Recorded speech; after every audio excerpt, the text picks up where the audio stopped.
Hi everybody, this is Keith. Welcome to VTS21. This is November, it's November of 2006. Hey, it's good to have you guys. I'm glad you're here. You new folks, welcome aboard. You old folks, thanks for sticking around. We are going to try our darndest today to wrap up our conversation about breakdowns. We're going to get into some things. I've seen some questions and had some folks write me and say, I've got a question about this. And so we're going to try and kick out some of those things today. I'm also going to wrap up the scene I'm working on with Murray, where he salutes and says, catch up. Basically start with, VTS 13, I guess. If you want to follow the scene along the way, we've been working on it for a while, on and off, talking about a lot of different things. I won't recap it all for you. If you're interested in catching up, you're going to have to get caught up, okay? I don't want to take 20 minutes to explain what I took 7 hours to explain earlier this year. So, anyhow, it's good to have you guys. I'm looking forward to moving on to some other fun things. When I wrap up, before we leave, I'll let you know what we're going to cover up next. But this time we're going to really take our time to really just kind of fill in the blanks for the breakdown stuff, okay? And I don't want to take too much longer to do the intro, so let's move into the first thing, which is going to be, I'm going to answer some questions that some folks have been having.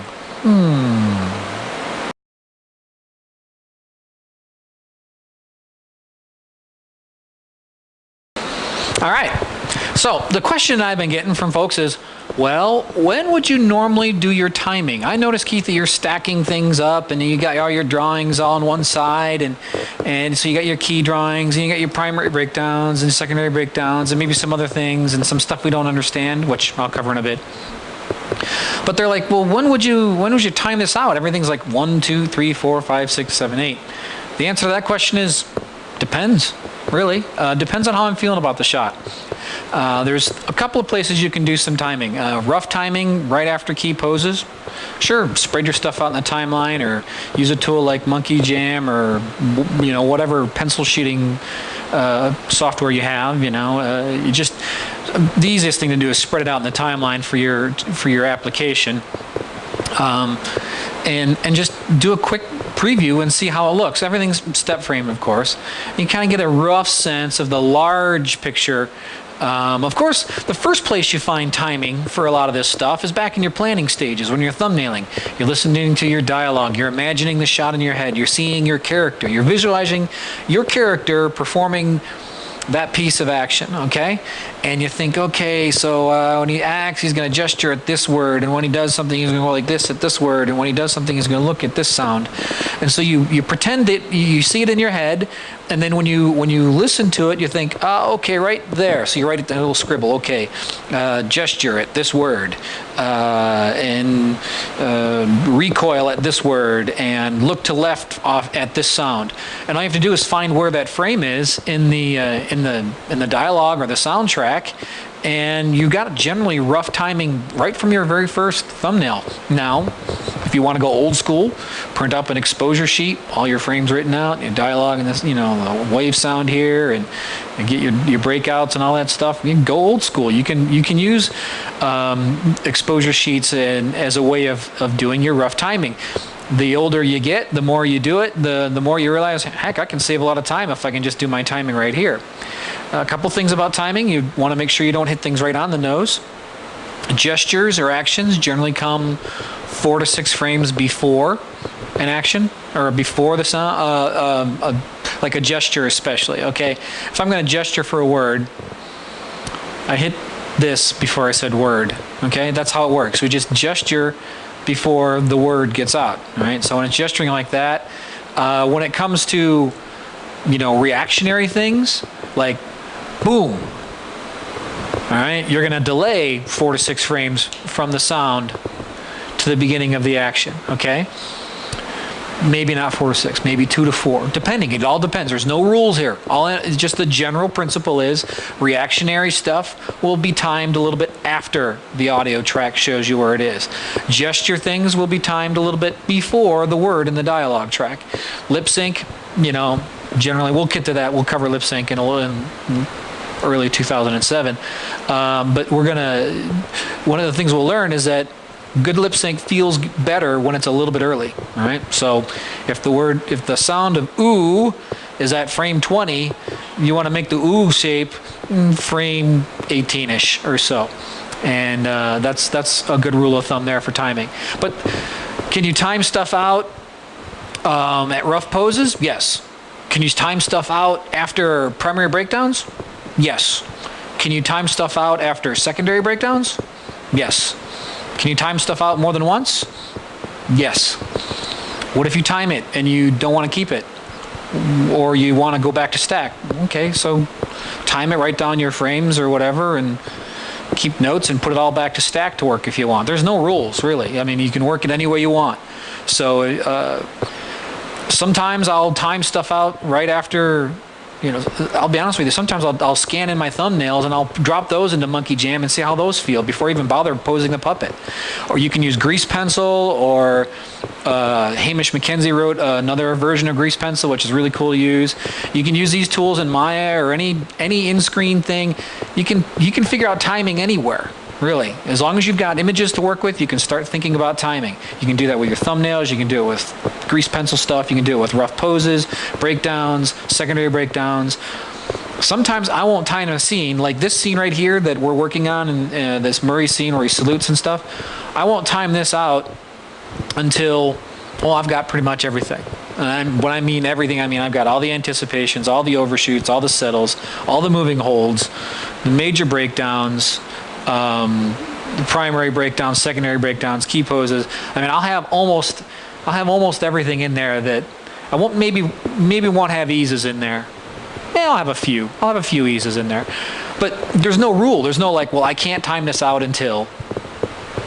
No, whatever works for you. If you don't have a lot of confidence about where the scene's going, time it out sooner, get some feedback, get some ideas. If you have a lot of confidence about where the scene's going, you know exactly what you want to do, you can see it in your head, you can see the drawings in your head, you can see how all the relationships working together. Shoot, wait to time it out till later. And there's no rule that says you time it out once and then you're stuck with it. You can time it out, try some things. Oh, okay, I like that. And then go ahead and, take notes and, go back to working in drawings, and then just, it's simple. There's no rules on this stuff. So that answers the questions as to when do you time this? Whenever. Okay. This scene I'm delaying because I'm trying to break the conversation into pieces. Okay. I don't want to talk too much about timing while I'm trying to figure out breakdowns. So I want to stay on the breakdown talk for a while and kind of push timing off to the side for a little bit, just so that we can get a sense of, we talk about one thing at a time. So that's that question, okay? Second question I've been getting through emails, and I've been noticing it around, is there such a thing as a third level breakdown? If you want there to be. I'll be honest with you, it's hard to say these are the rules, because I've never heard anybody else besides me talk about primary breakdowns and secondary breakdowns. I don't know of anybody else who's ever even thought of along these lines. It's been named other things or delineated in other ways. So I'm making this stuff up. Hey, don't hate me. I know what I'm doing, but I am kind of making this stuff up, okay? In the sense that the naming I give things, all right? Primary breakdowns, I didn't invent primary breakdowns. All I did was give a certain kind of a breakdown a name that helps me organize it in my head, okay? But it's not like I invented primary breakdowns. They've existed for decades. Somebody else, far older, probably deader than me, figured out what a primary breakdown was. They just didn't call it that. I call it that. Secondary breakdowns, same way. For me, I don't make a third level breakdown. I don't bother with it. I tend to think in terms of function, okay? The first breakdown has the three functions I talked about. Favoring, oh gosh, I forgot them already. At favoring, you've got your arcs, and of course you have your overlaps and drags, okay, your forces. And you can get so much just with that, okay? If you can get those three things working on your primary breakdowns, pose to pose, one primary breakdown, if you can get that working, you're great, okay? Secondary breakdowns, anything else you need. okay? Another question some folks have been asking is, well, what if you need more than one primary breakdown? Maybe you do. Some moves are very complex, and you might need more than just one breakdown isn't going to do it, okay? I have this scene that I've been working on, and there's a section there where Murray switches his hands, or actually switches from this one to this one. This is a pretty complex move. I don't want to make this a second pose, but in a sense, you could think of it as this is a pose, this is a pose, and this is a pose. And then you just need a primary breakdown from here to here, and then from here to here. You can break it down that way, or, not to use a pun, but you can look at your scene that way. Or you can look at it from this to this, and you can think, this is a breakdown. It could be. You can think of it any way you like. There's no rules. For me, I thought of it in terms of a pose, a pose, a pose. It's just that this pose, I don't hold it. Could you call that a breakdown? Sure. Is there a rule for all this stuff? Not really, no. You just got to know how to get from here to here. That's really all this stuff's about. Breakdowns is really just helping you get from here to here, or from here to here, or from here to here, or whatever.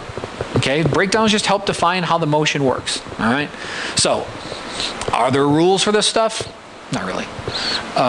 So yeah, maybe you need 2, 3 big breakdowns that help define the movements a lot. Go ahead and use them. There's no rule that says you only have to have one. You can have a couple. If the move needs it, the move needs it. What can I say? Like I said, nobody else is talking like this, so it's difficult to say, well, let's be dogmatic here. Another thing about this, the section of the scene, I'm going to explain it and I'll kind of take you through it, but this is a little bit of an anticipation. When he switches from this hand and he goes through this big dragging thing and his body really deforms, somebody asked me, well, how did you figure that out? By doing it. Which brings up a big thing here. I want folks to be careful. This happened the very first time I wrote a tutorial. I wrote my pose to pose organized keyframe tutorial. Okay, you folks probably read it. Great, I'm glad it helped. Here's the thing that I didn't like afterwards. People calling it the Lango method. No Lango method.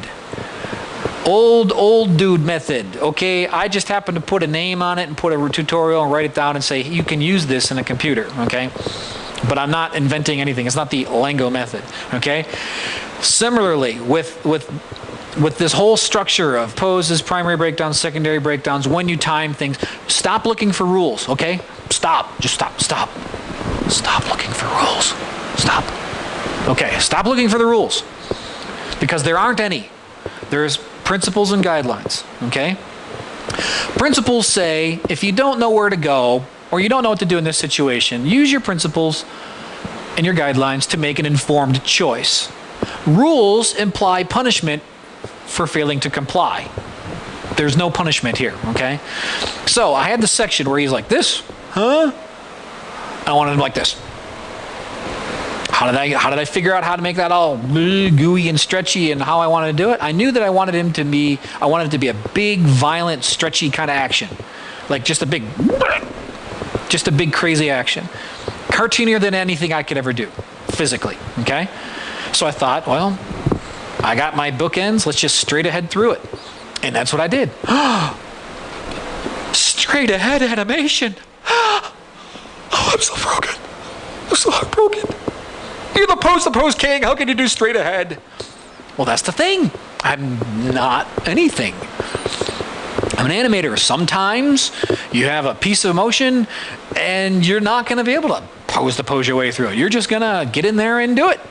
And that's what I did with this. I have like 4 or 5 drawings, and some of those are going to be right up next to each other. There will be no space between the drawings. Some of them I'll hold the drawing for a few and do a little moving hold stuff. But really, it was just a section that I knew the flavor that I wanted of the motion. I had put enough structure in there in the whole scene so that I'm not inventing it from scratch. But I gave myself this section and I said, I just got to straight ahead this. I got to find how it looks as I go. That's how it goes. So if you're looking for the cheap, easy answers, there aren't any. It's animation. You can't have cheap, easy answers. Although there is structure, okay? I did put structure in the scene, and by doing this, I allowed myself, I said, you can have fun in this section right here. And I did, man, I had a lot of fun making that. But anybody who asks me, well, what was the structure, or the decision-making process for that section? Just make it look cool. The structure was all around it. I had a little section, and I said, well, here's where structure kind of stops, and now it's just about animating.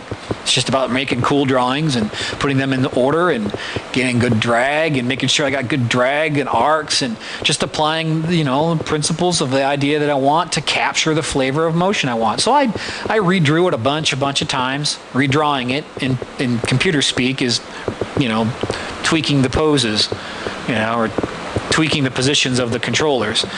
I mean, every time I tweak a controller, it's like redrawing it, because if I had drawn a character like this, if I'd just drawn me on a piece of paper, but I wanted this, I'd have to throw away that piece of paper and draw it again, right?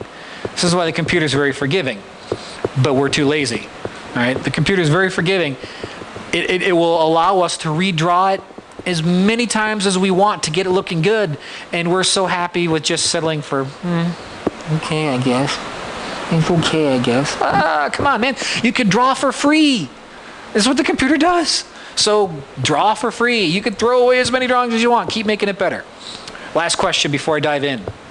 One of the other questions I had is, well, I noticed that your keyframes are affecting, your breakdowns are affecting your keyframes, but your keyframe posing was done back there. There's always room to improve it, okay? Today, I might see something about a pose I don't necessarily like. So I'll change it. It's not against the law.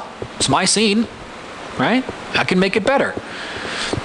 And perhaps maybe the way I did the breakdown, the way I got the motion, how we arrived there, maybe the way he got there affects the way he looks when he's there. So maybe the breakdown affects the pose.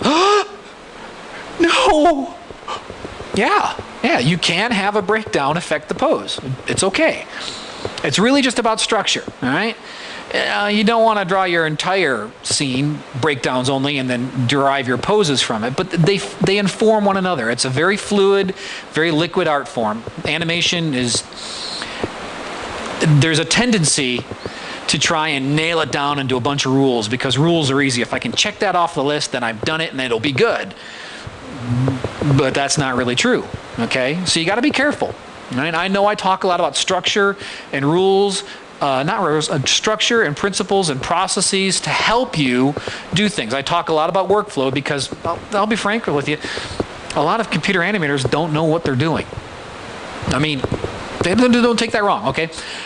They have a good eye for what motion is. They have a good eye for what acting is. But when it comes to just doing stuff, okay, I want you to make me this. It's like every day is a new adventure of rediscovering how to animate. So I just got tired of rediscovering how to animate, and I decided to remember what I did last time and try it again this time. That's all it is. Okay? So, structure, good. Process, good. Workflow, good. But not rules. Okay? This is your scene. You're an animator. You're going to have to just get to a point where you're good enough to figure this stuff out. Okay? And that takes time and practice. I hope I can help, but it's up to you. It is in your hands, my little children. All right, that's enough of that goofiness. Let's hop on the computer. I'll show you what I'm doing with Murray. We'll wrap up this stuff here and get moving on from there, all right?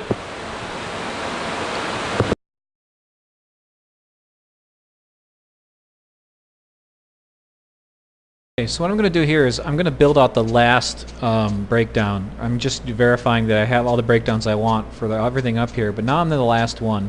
Notice that last pose is on frame 16. So what I want to do is kind of give myself some room to work with. So I took 16 and dragged it out a bit, and I set the tangents on 15 to be linear. And so what I'm trying to do is give myself some room here to kind of, pick a frame. If you're a Maya user, you could use something like Justin Barrett's Tween Machine, but if you're not a Maya user, I just showed you how to get the same thing. The concept here is real simple. you take your last pose, and you drag it out into the timeline to give yourself some in-betweens to work with. And then you go back to your previous pose and make sure that the tangent for that is set to linear. So what you get is, if, say, I drag 16 all the way out to 20, and I went back to 15 and I marked it as linear, I now have 16, 17, 18, and 19 as kind of linear in-betweens to choose from. This is just to get to kind of borrow what the computer gives me as a baseline for making my in-between. So that's what I did, and then once I got that I wanted, the frame I wanted, I slid it back to 16, and then took the original pose, the last pose, and put it back to 17.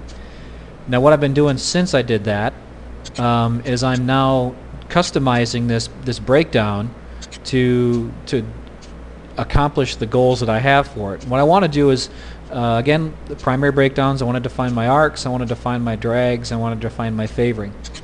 So what I'm doing here is I'm editing all the various parts of the body to kind of build the sense of drag. I want the bottom of the body to feel like it's getting most of the way there pretty quickly, but the top of the body is kind of dragging away from its previous position.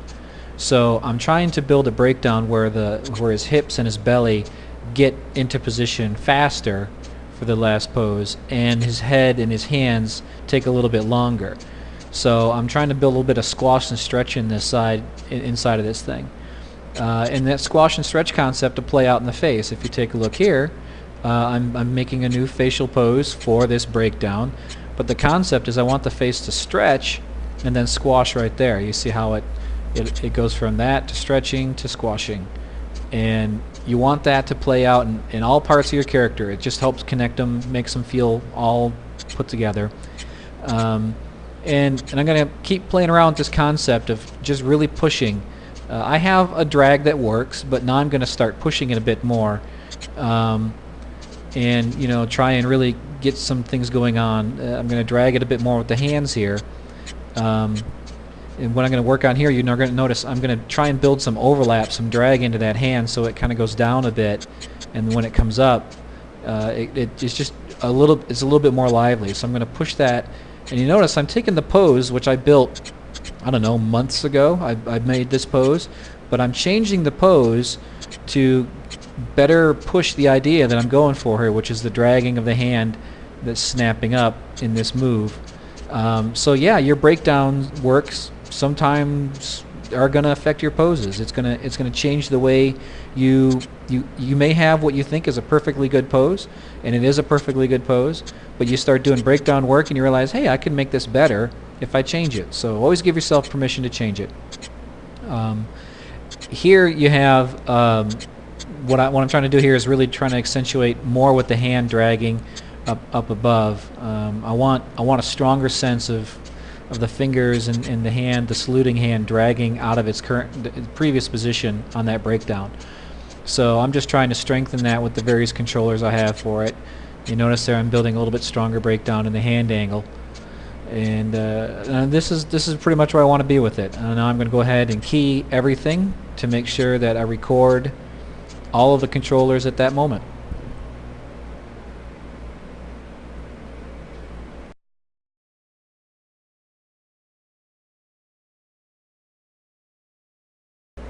Okay, so what I'm doing here is I'm going to go ahead and build out some moving hold drawings. So what I'll do is I'll take and I'll drag off some things, kind of create some space, and I will set the keyframe to be linear, the previous one. And what I'm trying to do is just create some space in here where the computer gives me some linear in-betweens, and it gives me some room to find some in-betweens that help me build a moving hold. The moving hold is really just a slow ease. It's in a lot of ways. So what I'm doing here is I'm just checking and creating some space and trying to build some extra free frames that I can use and tweak out to make a moving hold. So a lot of these drawings are what I'm creating here is just a sense of like I have a key that represents a held drawing, right? But I want a moving hold, so all I do is I create some in-betweens, and then go and use those in-betweens from the computer and find one that's close to where I want it to be, and kind of capture that and make a moving hold out of it. So that's what I did right here, is I found 27 to 28, and then I liked what that was, and I moved them back and stacked them up. So here I'm just messing through it and trying to get a sense of how things are moving. I'm testing it out like a traditional animator rolls their drawings with their paper between their fingers, just to see how the drawings play together. So here I'm trying to create a stronger moving hold. And I'm going to start getting into cleanup now, and I'm going to experiment a little bit here. I mean, I got breakdowns that work, but I want to try and push them a little bit. And what I'm going to notice right here from frame 9 to 10, I want another breakdown. I think it needs more definition, or else the computer is going to make a bad decision about how to draw that. So I'm going to create a new breakdown right here. So that's what I'm going to do. I'm going to take everything from 10 and drag it on out to like 14. And what that does is it gives me, I got to set my tangents to be linear first. Now I got linear in-betweens at 10, 11, 12, 13. So I've got some frames to work with, and so I'm going to use one. Frame 11, I'm going to use that as the basis of making a new breakdown. But I'm not going to take what the computer gives me just straight up. I'm going to now make a whole new drawing based off of what frame 11 gave me. The reason why I do this is because if I were to do this with pencil, I could make any drawing I want. However, with a computer, it tends to like things in certain mathematical ways. So if I can use the math that the computer gives me to create these rotations and these F-curves, then I'm gonna end up avoiding a lot of problems later on. So what I'm doing here is I'm trying to build stronger drags. I want the core of his body to kind of get closer to favor the actual pose hit, and I want the limbs and the head to favor the held pose, so that we create this drag between the core of the body and the limbs. So what I'm going to do right here is I'm playing with the drag of the fingers, and I'm tracking the motion path of that finger on his left hand by trying to really create a strong arc there. So what I was doing is I was tracking it, trying to make sure that I was creating good drag, and that the drawings weren't going to jitter too much, and that stuff was going to make sense. So what I'm doing here is I've created this breakdown now, and now I've got more information to get from the previous frame 9 to that pose. And now I'm going to play around and experiment a little bit more with some different things. But the idea here is that I felt like that I was asking the computer to in between too much there. There wasn't enough information for it to do a good job. So that's when I decided I need another breakdown. And so this is just me building another breakdown here. Was it planned? Not originally, but just going through my drawings, I realized, oh, that's a pretty big step right there for the computer to figure out. So now I'm going to go ahead and build the breakdown for it. And also what I'm doing is I'm going to go ahead and really give this pose a lot of push.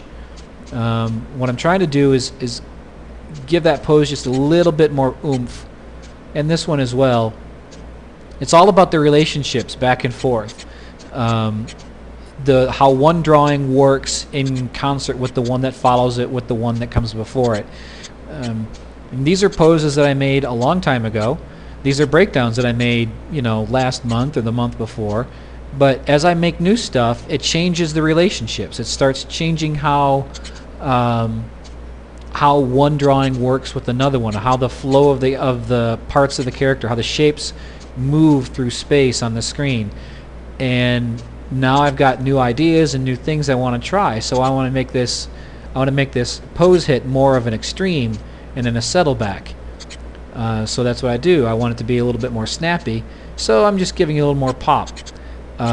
Here I'm just messing around with the eye aiming. You've got to make sure that you always pay attention to what the eyes are doing.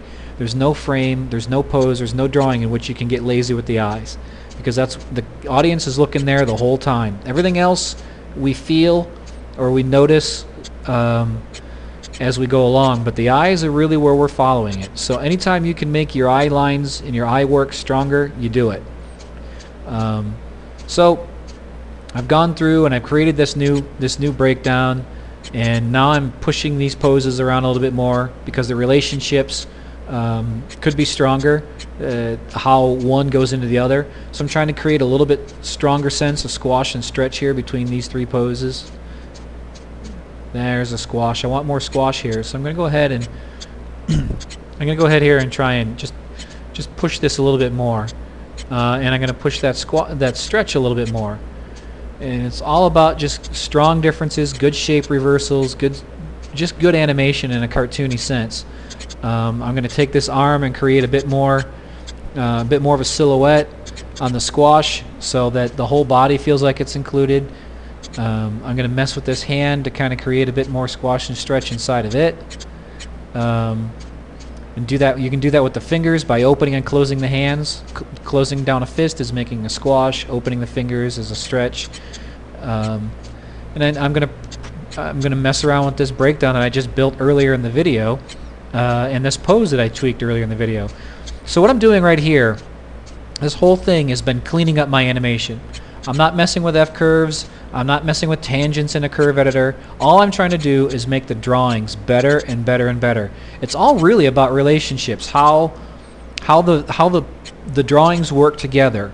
And as you get more experienced, you start to see, well, how will this move from here to here? And so you start playing around with some things. So here I'm just messing around, trying to some pupil scaling to see if I can't find an expression that I like. I ended up not using it. But it's cleaning up, so I'm playing around here a little bit. I've got good structure to my scene, everything's working, so now I'm going to try and play around a little bit and try some different things.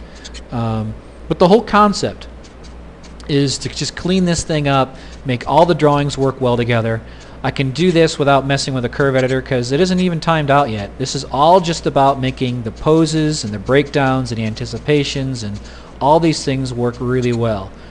And so now I'm going to bring everything back together and stack through it and step through all my poses to try and give a sense of how everything's working and clean up a few extra things. I feel like I need another moving hold right here, so I'm just dragging everything off. I want to create another one, so that's what I did really quick. Just dragged everything off, found an in-between I like, borrowed it for a moving hold. I'll do the same right here. I'm trying to find another breakdown maybe, and I wasn't quite sure if I was going to find anything just because of how it was working. So there you see me scrub. It was the first time I actually grabbed something and scrubbed it this entire video, and I did it once because I wasn't quite sure I was going to find what I wanted, so I just scrubbed it really quick. And I decided I'm not going to find the thing that I want in here, so I just abandoned the effort. Which, you know, this is important for you to see. Not everything I do works perfectly. I try some things, I realized it wasn't going to work, so I ditched it. So here again, it's just going through, cleaning up, trying to make these poses stronger, trying to make these breakdowns stronger, trying to push the relationships, accomplish more of what I have in mind. You'd never really ever finish drawing until you're done. And the important thing is this stuff goes on screen. You know, when it's done, it's on screen, so you keep pushing it. If there's any one lesson to remember out of VTS21, it's that just because you're doing breakdowns doesn't mean you never touch your poses. And just because you've done one breakdown before doesn't mean you never touch another one. So here I'm stepping through it. There's a moving hold, breakdown, hit, moving hold, breakdown. Well, I can't even let that go. Okay. So moving hold, breakdown, breakdown, hit, moving hold, breakdown, hit, breakdowns, and then a moving hold at the end. And that's it.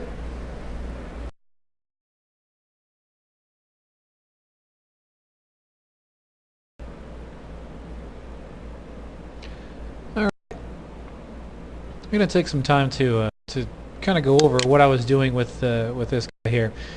Quick rundown where I was at. Okay, he's pretty well posed out. We even got our holds built in there like I talked about. And he got a hold there, and then he comes in, and we got a little stuff there. And we got to a point where I wanted him to notice that his hand, he's saluting with the wrong hand here, right? And the big pose that's next is this.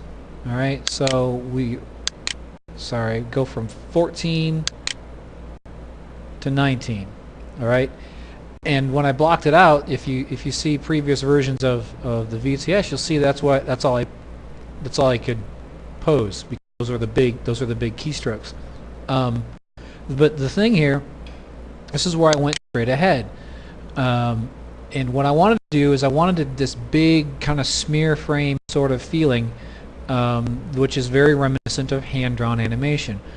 Which you don't see it too much in CG, but it's starting to happen more. A couple of things about smear stuff, though, and there's some things. I've been messing around with the high deformation puppets. I don't know another way to do it. People call it the broken IK systems, but that's really more of a rigging term. Really, there's lots of different rigging technologies here, but the thing that you're looking at is the ability to form the puppet in ways, in shapes that you couldn't do, even just a few years ago. So one of the things we learned when I was doing this at some studios where I was an animation director, and we were kind of exploring this technique for a new video project, is that you can hide anything in the movement, but once it stops moving, you really can't be having that stucco water ballooning all over the place. So let me take you through the mindset here. I wanted him to just quickly move through this, and one of the ways you keep things from feeling stuttery when they move quickly, in CG we would just motion blur it. We would just put motion blur on it and hope the motion blur would cover it. But the way they would do it in traditional animation is they would go ahead and they would do these smear frames. And a smear frame is where you pretty much just deform the character to create a different shape that is altogether not natural, but in motion makes things work just fine. So here, he's pouring away from where he was. I wanted to stretch the top of the head. The fingers, I wanted to stretch the fingers up. I wanted to kind of have this sense of him just kind of bottoming out like a flour sack. So by doing that, the audience is going to watch the eyes. So the eyes is what they're seeing, and you notice that the eyes don't move too far, but the rest of the body is starting to move. So you can get a lot of motion in one frame by keeping the eyes where they were. I mean, smearing away from it, and you can. It's almost like this has the value of 2 frames, because it's like part of the body is moving away faster, another part is moving away slower, creating this distortion, and you could almost get away without even doing an anticipation for this move. And in fact, I'm going to try not to when I clean it up. I give myself the right to try without an anticipation. I may need one later, but I'm going to wait till later to put it in because I want to try it without it. So he's smearing away. One of the things you try to do is you try to make sure that stuff to where it was. So the head pours away from here, the hands pour away, and when it comes down, you want the hand to continue with its thing. Notice his hand right here kind of comes in, and then as it goes up, you see that the fingers stretch up this way, and the arm is really messed up. I mean, this is a messed up drawing. This is a highly broken puppet, but that's okay, because we're going to go through this so quickly when we time it that it's not going to matter. Okay, so one of the things you'll find is that you have these volumes, these weights moving in and out. Okay, so on frame 15, I bottomed out his hips. Notice how they just disappear. So his hips down here, I mean, the belt just goes right off screen. All right, but his head stays where it was, so it's like he's stretching out. Hey, stretch, like squash stretch. Yeah, just like that. And then here he's down. Now watch this one. Watch where his head's going. You see his head doesn't go up very far, but look what comes back into the screen. It's that weight from the hips. It bottoms out, pulls the head, squishes up, and throws the head back up. So it's like this woo-woo-wah, and you get this weird kind of thing to it. So you get the stretching in the fingers, which isn't that difficult to accomplish. The more head squashing is built into the rig, I have the ability to kind of stretch his head around if I want. And I actually kind of like that where it kind of comes down. But I got to be careful to make sure that it feels like it's coming from the same place. So I want it to feel like it's kind of pouring down this way. And then it squashes in, and then it gets thrown back up because the weight of the hips bouncing up into it. And notice that the hips bounce back down. It's like, you know, it's like these two weights inside of a sack and stuff. But you got to still make sure that it works constructively inside the chest. But this is definitely cartoony. So I wanted to overshoot here. That's why the fingers are shot up. That's why the head's shot up. And then he settles down into this, I hope you didn't notice, kind of pose. Okay? Did I have all this stuff figured out? Not too much. I did do some test drawings of it. But really it was just about trying to get my head around the idea of just getting from here to here in as creative and as fun and as cartoony a way as I knew how, given the things I built into my puppet. I'm pretty pleased with it. I think that there were a lot of limitations in the rig, which I'm fixing down the road. I kind of have to stop rigging him for now, but it does the job. Okay, is it as extreme as Chuck Jones's Dover Boys? Not quite. CG is going to have a hard time matching that level of smear frame extreme for a few years at least, but maybe we'll get there. But here it's just trying to get away from the thing in CG animation is kind of getting on me lately, and that's just what I call stick figure thinking. And we need to be willing to kind of push things a little bit. I mean, there's nothing wrong with a naturalistic style, but a naturalistic style is not the end-all be-all of animation. It's not the pinnacle. It's not the only mountaintop. There are many mountaintops, and there are many styles. All of them have a different level of excellence to them, and all of them are excellent in their own way. And I want to try and get excellent at a slightly different style. I've gotten pretty good at the other one, but I want to try something else. So I share it with you, and maybe we'll inspire each other, and we'll kind of, hopefully we'll get a sense where we can maybe try and do some different things with our animation. And hey, who knows? Maybe we'll come up with some really fun cartoony stuff, and we'll be able to do it on the computer. It's not that, you know, one person might say, well, why don't you just draw it? Well, sure, I could, but what's the fun in that, right?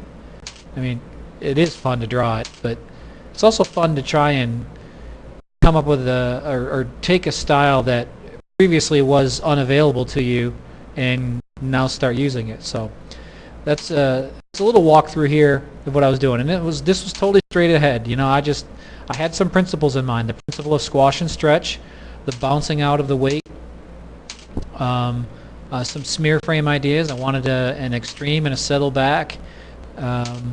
So sometimes you just gotta go. You gotta work your way through it, and that's what I did with this one. So if you want me to tell you what the breakdowns are, well, they're kind of all breakdowns, really, because if you take a look, which one of these is the primary? Is it this one? Could be. Maybe. Or is it this one?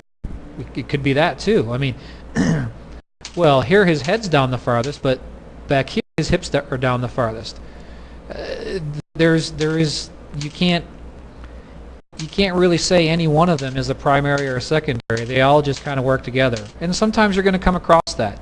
Sometimes you're going to have a piece of action that is going to defy your desire to put rules and give it names. Okay, it's useful to a point, but after that point, we don't need to bother. Okay, so there you go. I hope I explained that pretty well. A lot of folks were asking about, well, gosh, how did you plan that out? And you know, which one's the primary and which one? Because you know, you folks had seen me do it in previous sessions, and they're like, wow, that's crazy. How did you get that done?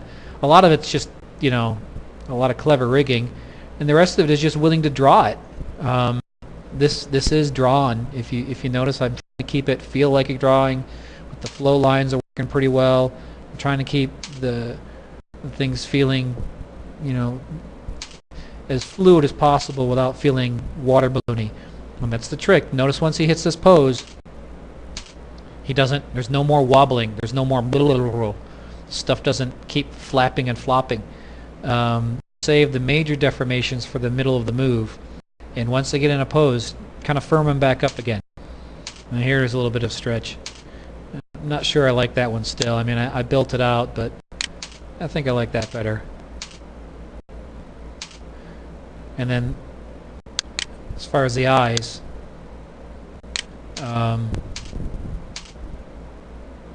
that's better. Sorry, I had to improve that while I was sitting here. Like I said, always give yourself permission to make it better. Okay. Yes, I just did this a little bit earlier and I talked my way through it, but it's okay. Always give yourself permission to do it a little bit better, to make it a little bit stronger, to make it as good as you can make it. Because you only get to do it once, and once it's done, this goes on the screen, and you can't undo it. You can't redo it. It is there. Once this goes in the film, it's done. It forever talks for itself. So if you got the time and you've got the ability and you can see a way to make it better, because that's always going to be the way to go. Okay, hope that made some sense.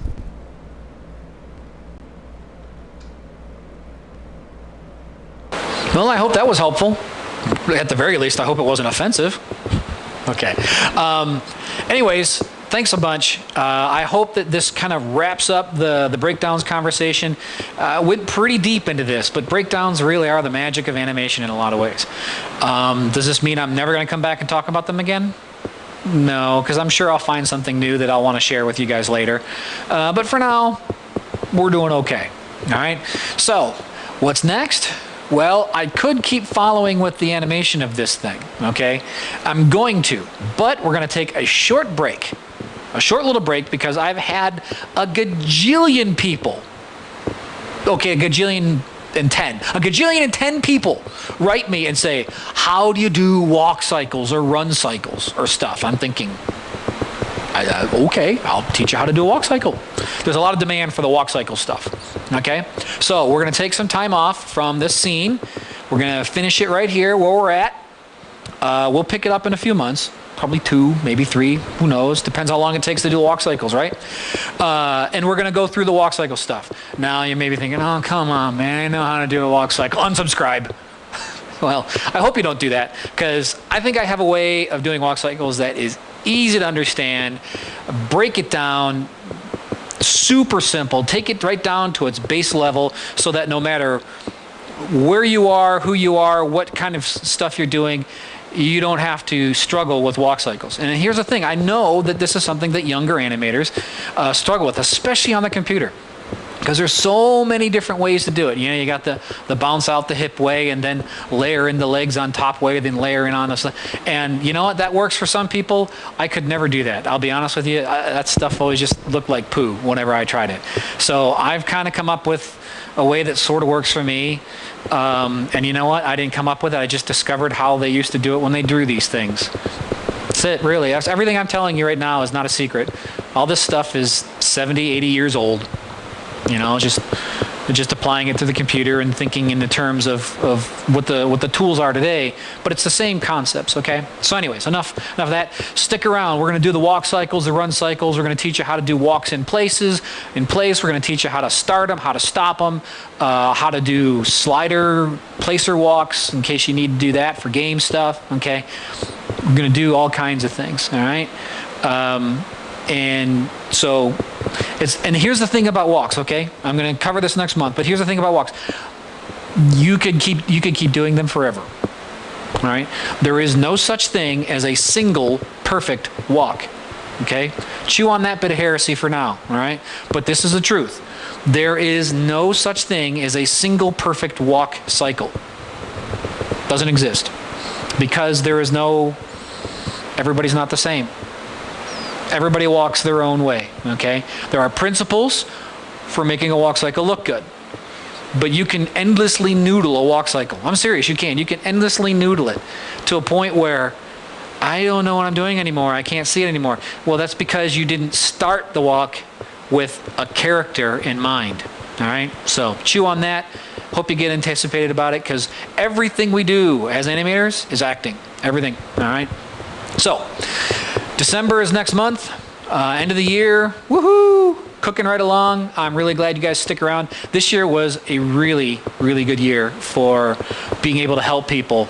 And next month, I'm going to take a little bit of time at the end of the video, kind of show you some of the things we did this year with some of the funds that the VTS has allowed us to work with, okay? You guys are allowing me to help other people for whom animation is just a weird fantasy, okay? We're doing a lot of good. You are learning how to animate. You, by subscribing, are funding my ability to help people drink clean water for the first time in their life, to see a doctor for the first time in their life, to make sure little kids don't die of diarrhea, okay? This is good stuff, all right? Don't want to get too heavy-handed with it, because I don't want to be preachy, and I don't want to say, aren't I a great guy? Because I'm not, okay? I've been shown a lot of kindness and mercy in my life. I just want to pass it along, and I'm glad I can invite you guys in for the ride, all right? So hopefully you get at least that kind of a positive buzz out of things. Until next month, you guys be good to each other, don't eat too much turkey. Go ahead, eat too much turkey, you kids in America. All right, ciao.